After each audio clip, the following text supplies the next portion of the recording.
One matter that was considered by both chambers of the National Assembly is the security challenges facing some communities in different states across the country.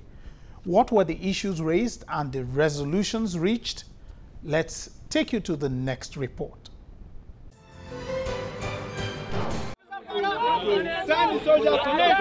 Protesters at the weekend in Abuja venting their dissatisfaction with the level of insecurity in Zamfara state and demanding action from the government to stop the killings in the state.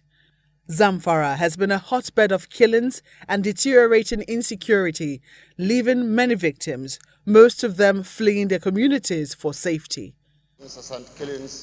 On several occasions, this federal lawmaker from Zamfara state has warned of the worsening insecurity in the state. He is again asking the federal government and the Senate to intervene.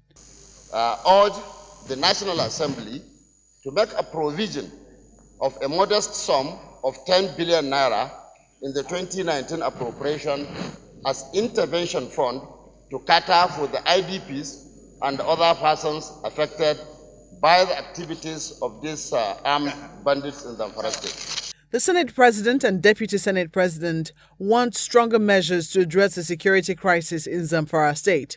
I believe that the time is ripe in Zamfara today for us to consider a state of emergency there. More importantly is that we must still go back to what a lot of us are advocating here, that there is need for us to have state or community police. It's the way forward.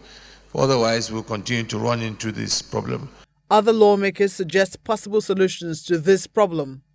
The President of this country is from the north. The President of the Senate is from the north. The Speaker, House of Reps is from the north. Inspector General, Chief of Army Staff, Chief of Air Staff, DGSSS, NIA, all that. In fact, Zamfara, Defense Minister is from Zamfara. Yet you are not able to resolve these issues.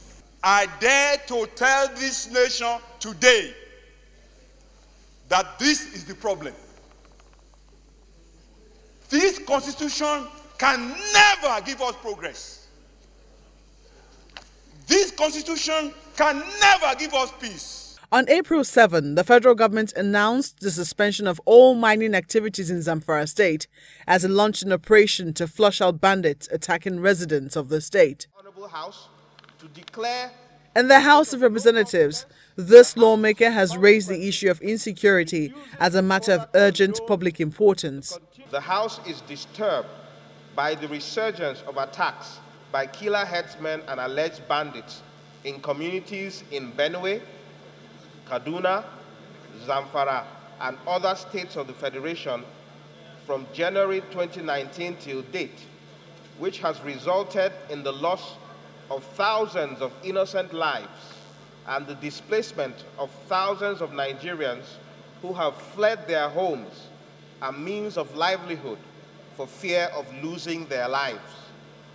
The House is alarmed at the brazen nature of the attacks by the herdsmen and alleged bandits who attack these communities with impunity, brazenly clad in military fatigues and audibly communicating with each other in a language as reported by eyewitness accounts from the recent attacks in Kaduna. Obviously emboldened by the inability of the Nigerian armed forces to curb their activities, these killers have gradually progressed from attacking remote villages at night to sacking whole towns in broad daylight, displacing residents and occupying affected communities. The House is disappointed at the reactive responses of the Nigerian armed forces to these attacks under this administration. During the debate, another lawmaker highlights the need for a clear solution to the problem. It is no longer a matter of having people killed in the northeast, in the northwest, in the north central, but it has spread to all parts of the country. And it should be a source of concern to us as a people, more so as those who are representatives of the people. Because the Constitution clearly states in section 14(2)(b) that the primary purpose of a government is to protect life. And if we are in a system where we are finding that individuals are being killed left, right, and center, it should be a source of concern. Today, it's in Zamfara. Tomorrow in Katsina, another day in Benue, Taraba, all over the country, Ondo, Enugu, even in Anambra State. For us as a nation, we must work on how to protect lives and property. The lawmakers lament that the attacks appear to continue despite the numerous motions and resolutions in the House and the Senate. What were the prayers of the motion? The House resolves to request that the President and Commander-in-Chief of the Armed Forces address the nation within 48 hours on the following: the inability of the armed forces under his watch to stop the recurring death of scores of innocent Nigerians annually. The motion states that if the president fails to address the nation, it will be taken that his administration is incapable of addressing the issue and that it has failed in its primary constitutional duty of ensuring the security and welfare of Nigerians. An ad hoc committee is also to hold a public hearing to find permanent solutions to the killings and attacks on Nigerians.